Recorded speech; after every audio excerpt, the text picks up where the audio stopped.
आचार्य जी नमस्ते। आचार्य जी एक परिचित है मेरे, उनसे कुछ चर्चा हो रही थी, तो उस चर्चा के दौरान एक बात सामने आई, तो उन्होंने कहा कि ये सवाल आचार्य जी से अगर पूछ सकते हैं तो सामने रखिएगा।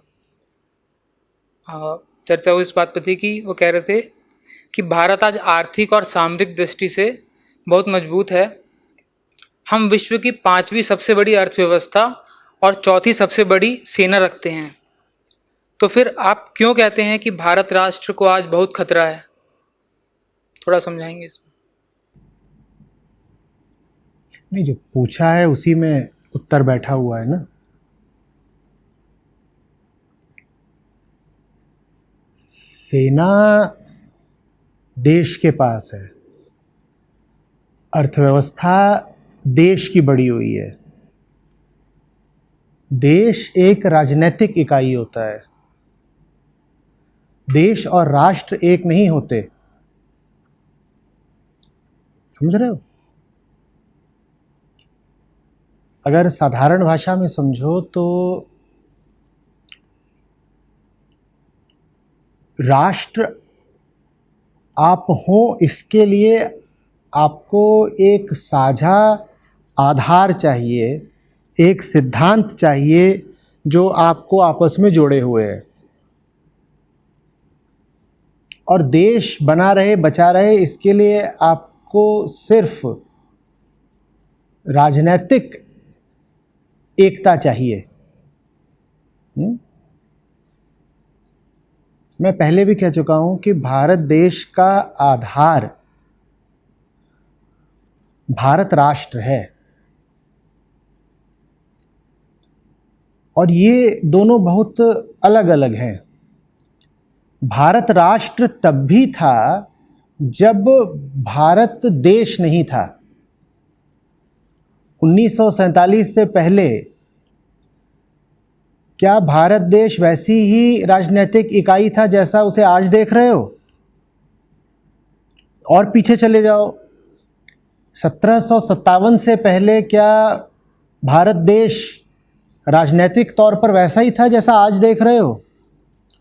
तो देश की परिभाषा, देश की सीमा तो लगातार बदलती रही है पिछले 2000-4000 सालों में, लेकिन भारत राष्ट्र कायम रहा है, भारत राष्ट्र यथावत रहा है।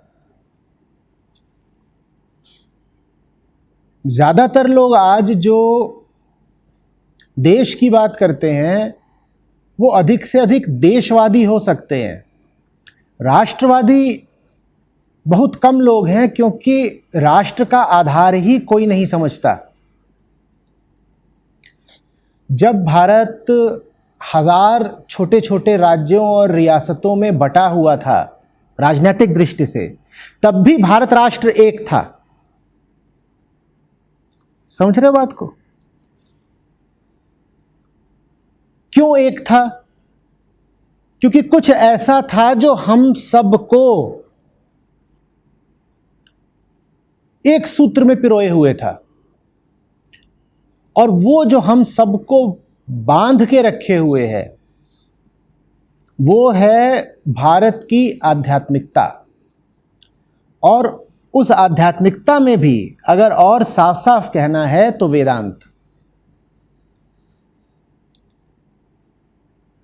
भारतीय राष्ट्र बहुत खास है क्योंकि इसका आधार अध्यात्म है।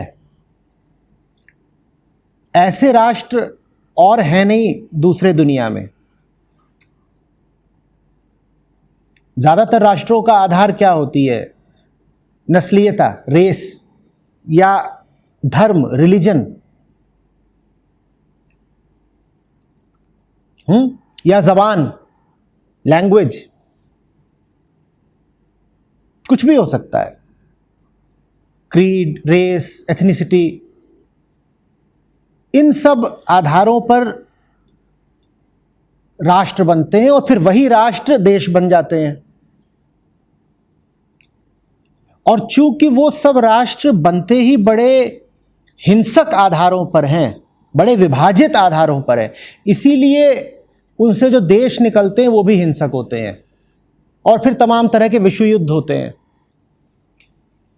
विश्व युद्ध होते इसीलिए हैं क्योंकि जैसे अब यूरोप है, उपमहाद्वीप, एक महाद्वीप ही है वो तो पूरा, उसमें इतने सारे देश हैं।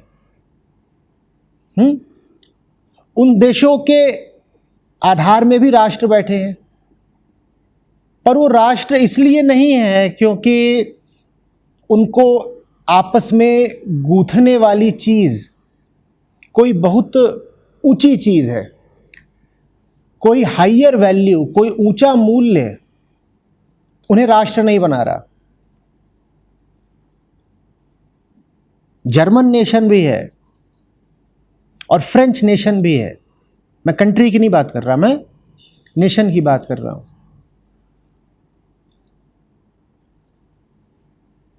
वो किस आधार पर हैं? वो कैसे कहते हैं कि हम एक हैं, हम एक राष्ट्र के हैं? ये कैसे कह देते हैं? वो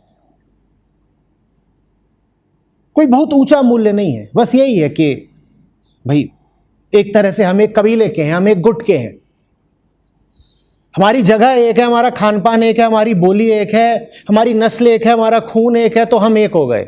इस आधार पर आमतौर पर राष्ट्र बनते हैं। भारत राष्ट्र इस आधार पर नहीं बना है। और यह भी मत समझिएगा कि भारत राष्ट्र धार्मिक आधार पर बना है। धार्मिक आधार पर भी बहुत देश बनते हैं, पाकिस्तान है तो, लेकिन जो भारतीय राष्ट्र है वो धार्मिक आधार पर नहीं रहा है, जिन्हें हम आमतौर पर धर्म कहते हैं प्रचलित भाषा में। वो तो बहुत आए बहुत गए, लेकिन बात यह थी कि देश आध्यात्मिक रहा, देश की रुचि रही सच्चाई में। यह देश आत्म जिज्ञासा को बहुत गंभीरता से लेता रहा। यह देश जीवन के मर्म तक उतरने की कोशिश करता रहा। इसीलिए यह राष्ट्र के तौर पर बहुत अलग रहा, विशिष्ट रहा। अभी जितनी बार मैंने देश कहा ना, उसको राष्ट्र सुनना। समझ रहे हो? अब हो क्या रहा है? हो यह रहा है कि तमाम कारणों से भारत में आज उच्चतर मूल्यों का जबरदस्त पतन हो रहा है। अध्यात्म या तो खत्म हो रहा है, या जहां मौजूद भी दिखाई देता है तो बहुत नकली और बेईमानी भरा है। और मैंने कहा कि भारतीय राष्ट्र का ही क्या आधार है? अध्यात्म। अध्यात्म नहीं रहा तो राष्ट्र नहीं बचेगा। देश हो सकता है बचा रहे। जिन्होंने सवाल पूछा बिल्कुल ठीक कह रहे हैं कि अर्थव्यवस्था बढ़ती जा रही है, दुनिया की शीर्ष 5 अर्थव्यवस्थाओं में और सामरिक शक्तियों में आ गए हैं आप, और इस क्षेत्र में प्रगति हो रही है, उस क्षेत्र में प्रगति हो रही है। वो सब होती रहेगी, देश बढ़ता रहेगा। लेकिन देश का जो आधार है, आम भाषा में कहें कि देश की जो आत्मा है, आम भाषा में आत्मा, वो सूख चुकी होगी। बिल्कुल देश का अंतस नहीं बचा होगा। ऊपर ऊपर से तो ऐसा लगेगा कि भारी तरक्की हो रही है, पर देश का हृदय खोखला हो चुका होगा। इसलिए मैं बार बार कहता हूं कि आज भारतीय राष्ट्र को जितना खतरा है उतना पहले कभी नहीं रहा। बहुत सारी आपदाएं झेली हैं भारत ने, लेकिन भारतीय राष्ट्र ने बहुत आपदाएं नहीं झेली, और झेली भी तो बहुत ताकत से डटकर उनका मुकाबला किया और कायम रहा, विजयी रहा। आज जो आपदा है वो भारत देश के सामने कम है और भारत राष्ट्र के सामने ज्यादा है। ये अंतर आपको समझ में आ रहा है साफ साफ? देखिए, चीन आकर गलवान में उपद्रव करता है, पाकिस्तान कश्मीर में करता है। ये खतरे राष्ट्र के सामने बहुत बड़े नहीं होते, क्योंकि राष्ट्र तो तब भी झेल गया था जब तैमूरलंग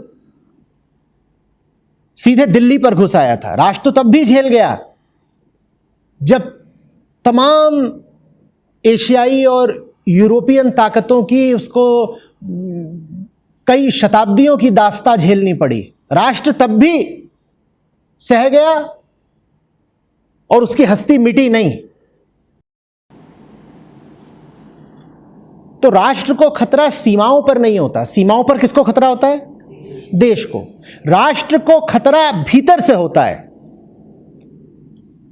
हम लोग कहते हैं हम बड़े देश प्रेमी हैं, बड़ा इसमें गर्व अनुभव करते हैं, लेकिन देश प्रेम के नाम पर हम प्रेम बस देश की सीमाओं से करते हैं कि सीमाओं पर खतरा नहीं होना चाहिए, और सीमाओं के अंदर ही जो बैठे हुए हैं, जो दीमक की तरह देश के अंतस को ही चाट गए, खोखला कर दिया भीतर से, उनकी परवाह हम कभी नहीं करते, उनके खिलाफ कुछ नहीं बोलते। और देश के भीतर जो सबसे बड़ी दीमक लगी है वो क्या है? वो सारी ताकतें जो अध्यात्म को नष्ट करे दे रही हैं, जो आपके भीतर से उन सब मूल्यों को सुखाए दे रही हैं जो जिंदगी को ऊंचा बनाते हैं। वो सब ताकतें जो आपको बता रही हैं कि जिंदगी तो है ही इसीलिए कि खाओ पियो मौज करो, किसी भी कीमत पर अपना स्वार्थ आगे बढ़ाओ और एक दिन मर जाओ। जिन ताकतों ने भारतीयों को यह सिखा दिया ना, वो ताकतें भारतीय राष्ट्र की हत्या करने पर उतारू हैं। और यह ऐसी हत्या होगी जिसका हमें पता भी नहीं चलेगा, क्योंकि ऊपर ऊपर से सब कुछ साधारण सामान्य चलता रहेगा। सड़कों पर गाड़ियां चलती रहेंगी, लेकिन गाड़ियों के भीतर जो लोग बैठे होंगे उनके भीतर कुछ सूख चुका होगा, रसहीन हो चुके होंगे।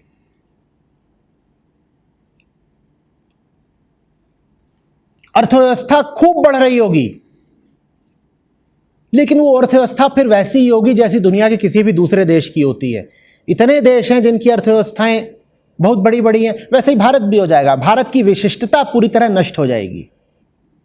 और ये बहुत अजीब बात होगी कि इतनी शताब्दियों की राजनैतिक गुलामी राष्ट्र को नुकसान नहीं पहुंचा पाई ज्यादा।